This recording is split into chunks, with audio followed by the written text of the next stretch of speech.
என் பேர் ராஜேஸ்வரிங்க. நான் ஆரம்ப கால கட்சிக்காரர். 1972 புரட்சித் தலைவர் காலத்திலேருந்து அரசியலில் இருக்கிறேன். புரட்சித் தலைவருக்கு அப்புறம் அம்மா புரட்சித் தலைவி அம்மா 1989 87 தலைவர் இறந்ததுக்கு அப்புறம் அம்மா கட்சியில அம்மா பக்கம் சேவல் புறான்னு இருந்ததுங்க. சேவல்ல நாங்கெல்லாம் இருந்து வேலை செஞ்சோம்.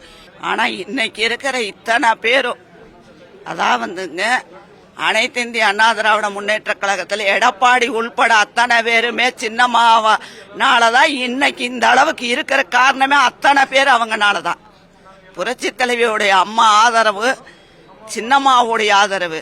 சின்னம்மா இரும்பு பெண்மணி. சின்னம்மாக்கு ஒரு எம்எல்ஏ இல்ல, ஒரு மந்திரி இல்ல, ஒரு வார்டு கவுன்சிலர் கூட கிடையாது. யார் உண்மையான அதிமுக யாரு?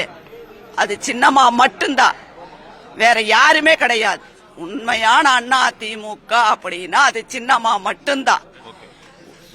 எடப்பாடியோ இல்ல ஓபிஎஸ் யாரு கிடையாது. எல்லாருமே பச்சோந்தீங்க, பதவி வெறி அவங்களுக்கு. ஆனா சின்னம்மா எவ்வளவு நம்பிக்கையா கூப்பிட்டு எடப்பாடி கொடுத்தாரு, அந்த நம்பிக்கை கிடையாது. பாத்தீங்களா, பதவி வெறி.